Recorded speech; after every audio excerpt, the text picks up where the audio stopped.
देखो भाई, ये कोई टॉपिक तो नहीं है वीडियो बनाने का, लेकिन मान लो कट ऑफ गई 230 और एक बच्चे का आया है 228 नंबर। अब वह 2 नंबर से अगर फाइनल से बाहर हो जाता है तो उसको कितना अफसोस होगा। ऐसे में अगर उसके कुछ तुक्के सही बैठ गए रहते तो उसका भी सिलेक्शन आज हो गया रहता, है कि नहीं ऐसी बात।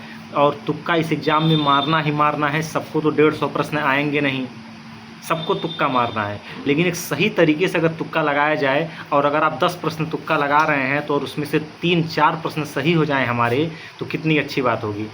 ठीक है, अगर सही तरीके से तुक्का लग जाए तो 5 से 6 प्रश्न भी सही हो सकते हैं। ऐसे में अगर सिलेक्शन का कहीं 2 नंबर या 3 नंबर से रोड़ा बन रहा होगा तो वो ख़त्म हो जाएगा। तो उसी में मैं थोड़ी सी बात करूंगा। हालांकि ये सही टॉपिक तो नहीं है, लेकिन बहुत लोगों की डिमांड थी, क्योंकि इसमें यह जो पेपर है इसमें नेगेटिव मार्किंग है नहीं, तुक्का पूरा मारना ही है। तो बस 2 मिनट पूरी बात सुन लेना कि मैं अगर एग्ज़ाम में बैठता तो मैं क्या करता। जो प्रश्न मुझे नहीं आ रहे होते उनको तो पहले अपनी तरफ से पूरी कोशिश करता सही करने की, फिर भी अगर आंसर ना निकल रहा होता तो मैं कैसे तुक्का लगाता। ठीक है, इस बात को थोड़ा ध्यान से सुनना। और फालतू का कमेंट करने वाले इस वीडियो पे थोड़ा सा सावधान हो जाना। ठीक है, आपको उसी भाषा में रिप्लाई मिलेगा जैसे आप कमेंट करेंगे। कई लोग कहेंगे कि अभी ये तुक्का मारना सिखा रहे हैं। मैं सिखा नहीं रहा हूँ, बस कोशिश कर रहा हूँ कि जो प्रश्न आपके न आ रहे हैं उसे आप तुक्का लगाएंगे ही और वह भी आपके सही हो जाएँ। तो चलिए बात करते हैं। सबसे पहले मैथ का सुनो। मैथ में देखो कई ऑप्शन ऐसे आएंगे, जैसे 2 ऑप्शन मिल गए आपको 100, 105, 110 और अगला ऑप्शन आ गया सीधे 5000। ऐसा कभी कभार हो जाता है। तो ऐसे में आपको जो सबसे अलग ऑप्शन दिखेगा उसे आप टिक करेंगे। पहली बात तो यह होगी, जैसे 5000 वाला ऑप्शन दिखा, हालांकि यह बस इमेजिनेशन है। ठीक है, ऐसा नहीं कि यही होगा ही होगा। जो सबसे अलग दिखे, जैसे 3 अगर सेम दिख रहे हैं, एक आपको अलग दिख रहा है, बहुत दूर दिख रहा है उन ऑप्शन से, तो उसको आप क्लिक करें, उसको आप तुक्का मार देंगे। ठीक है, वहाँ पे ऐसे मान लीजिए प्रश्न आपको समझ में नहीं आ रहा है कि प्रश्न में क्या बोल रहा है, तो उसमें आप देखिए कि जो नंबर दिए गए हैं वह नंबर किसी ऐसी संख्या से कट रहे हैं जो सेम हो। जैसे मान लो एग्ज़ाम में प्रश्न कुछ भी हो, ऐसे 90 दिया है और एक संख्या 27 दिया है, इन दोनों को लेके एक प्रश्न बनाया गया है। तो आप देखोगे कि 90 जो है 9 से भी कट जाएगा, 90 9 से कट जाएगा और 27 भी 9 से कट जाएगा। तो ऑप्शन में कोई आप एक ऐसी संख्या चूज करोगे जो 9 से कट रही हो। ठीक है, यह भी एक तरीका होता है तुक्का मारने का, तो वह आंसर होने का चांस उसका ज़्यादा रहता है थोड़ा सा। मान लो उस सवाल को आप नहीं लगा पा रहे हो तो इस तरह से आप उसको एलिमिनेट कर सकते हो। ठीक है, मैथ में यह हो गया। मैथ में इसके अलावा आप कुछ नहीं कर पाओगे। यह 2 तरीके हैं, एक तो जो बहुत दूर ऑप्शन दिख रहा हो, 3 सेम दिख रहा हो, एक अलग दिख रहा हो उसको, और दूसरा यह चीज़। ठीक है, जो अभी बताया हूँ कि कोई नंबर खोजोगे जिस नंबर से दोनों संख्याएं कट रही हों और उसी संख्या को ऑप्शन में खोजोगे कि कौन सा ऑप्शन उसी संख्या से कट रहा है, तो उसका आंसर होने का चांस ज़्यादा रहता है। ठीक है, यह मैथ की बात हो गई।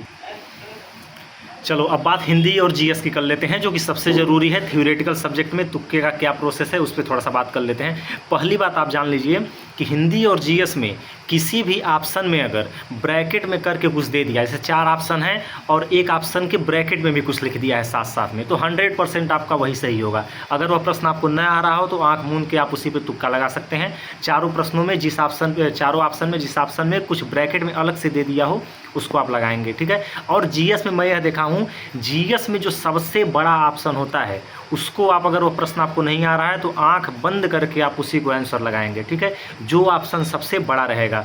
जैसे 4 लाइन में कोई ऑप्शन है, पहला लाइन हो गया पहला आंसर, पहला ऑप्शन, दूसरे नंबर पे दूसरा ऑप्शन हो गया एक लाइन में, तीसरे नंबर पे तीसरा ऑप्शन भी एक लाइन में है। अगर चौथा ऑप्शन 2 लाइन में दे दिया है तो समझ जाइए कि वही आंसर है। ठीक है, जीएस में आपको ऐसे करना है। हिंदी में तो आपको ऑप्शन एलिमिनेट करके चलना है। अगर ऑप्शन एलिमिनेट करना नहीं सीखेंगे तो हिंदी में काम नहीं चल पाएगा। हिंदी में तुक्का ऐसे ही लगता है। जैसे कोई प्रश्न है तो उसको आपको क्या करना है, 2 ऑप्शन आपको साफ साफ वहाँ से बाहर दिखाने हैं। 2 उतना तो आप पढ़े ही होंगे, आपको वहाँ से पता चल जाए कि यह और यह तो बिल्कुल नहीं हो सकता है। हिंदी में, हिंदी ऐसा सब्जेक्ट है कि 2 ऑप्शन पता चल जाएंगे कि यह दोनों नहीं है। पहले आप, मतलब अगर आपको प्रश्न नहीं आ रहे हैं तो पहले आप यही सोचेंगे कि कौन सा ऑप्शन नहीं हो सकता है, उसको खोजेंगे। उसके बाद जो दोनों ऑप्शन बचेंगे उसमें अगर थोड़ा सा दिमाग लगाना होगा तो लगाइएगा, नहीं लगेगा तो उन दोनों में से कोई भी तुक्का मार दीजिएगा, कम से कम 50% चांस बन जाएगा। वैसे तो 25-25 का ही चांस रहता अगर चारों में कंफ्यूज रहेंगे तो। जीएस में हो गया। जीएस में मान लीजिए इतिहास से प्रश्न पूछा है और किसी शासक के बारे में पूछा है, जैसे अशोक के बारे में पूछा है कि अशोक ने कौन सा कार्य किया था। अब 4 ऑप्शन है तो उसमें चारों में अगर आपको अशोक का कार्यकाल पता है, यानी थोड़ा बहुत पता है, तो ऑप्शन में आप वही वाला टाइम पीरियड खोजिएगा। अगर एग्जैक्टली आपको नहीं पता कि यह अशोक ने यह कार्य कब किया था, तो कम से कम टाइम पीरियड तो खोज पाएंगे ना कि अशोक का कार्यकाल यहाँ से यहाँ तक था, तो इसी बीच में यह कार्य हुआ होगा।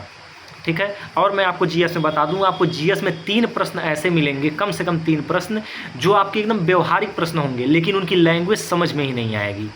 जैसे मैं आपको बताया था कि एक प्रश्न आया था, शहरीकरण किया जाता है तो क्या होता है, ये हम लोगों के शिफ्ट में आया था। तो ऑप्शन में था कि उत्सर्जन दर बढ़ती है, किसकी, कार्बन की उत्सर्जन दर बढ़ती है, नलों का पानी साफ़ होता है, और उसके बाद क्या था, हरियाली बढ़ती है, और चौथा था कि ऑक्सीजन के दर में कमी आती है। ठीक है। क्या होता है ऐसे पूछा था, शहरीकरण किया जाता है तो क्या होता है। अब एक समय के लिए तो समझ ही नहीं आया प्रश्न क्या कह रहा है, तो ऐसे अगर आप सोचेंगे कि शहर जब बनते हैं तो क्या होता है, ऑक्सीजन बढ़ेगा, नहीं बढ़ेगा, ऑक्सीजन की कमी आती है ना, तो वही ऑप्शन हो जाएगा। मेरी बात को समझने की कोशिश करिएगा कि मैं कहना क्या चाहता हूँ। ठीक है। तो बस यही सब बात है। मैथ, हिंदी और जीएस के लिए बात हो गई। रीजनिंग का कोई तुक्के का वो लॉजिक नहीं है। रीजनिंग में आपको जो समझ में आएगा वो करिएगा। रीजनिंग में कोई ऑप्शन भी बहुत दूर दूर तक नहीं देखा कि आप पकड़ लेंगे, कुछ ब्रैकेट में भी नहीं दिया रहता है। हाँ, रीजनिंग में मैं देखा हूँ पिछले 2-3 एग्जाम से कि जो ब्लड रिलेशन वाले सवाल आते हैं ना, उनमें जो आंसर होता है उसके ब्रैकेट में भी कुछ ना कुछ दे देता है। ठीक है। ब्लड रिलेशन वाले सवालों पे आप थोड़ा सा ध्यान दीजिएगा कि उनके ब्रैकेट में कुछ ना कुछ रहता है, मतलब दूसरा ऑप्शन करके ब्रैकेट में रहेगा, तो उसको आप टारगेट करिएगा। तो यह थे कुछ छोटे मोटे तरीके, ज़्यादा प्रभावी तो नहीं हैं, लेकिन अगर थोड़ा सा दिमाग लगा के करेंगे तो हो सकता है जितने कामन सही होने चाहिए थे उससे ज़्यादा ही आपके सही हो जाएं। चलिए, अब इसको सेकेंडरी पे रखिएगा, प्राइमरी पे आप अपना जो तैयारी किए हैं उस पर भरोसा रखिएगा। तुक्का मारने वाली बात बिल्कुल अलग रहनी चाहिए। ठीक है। चलिए, धन्यवाद, मिलते हैं अगले वीडियो में।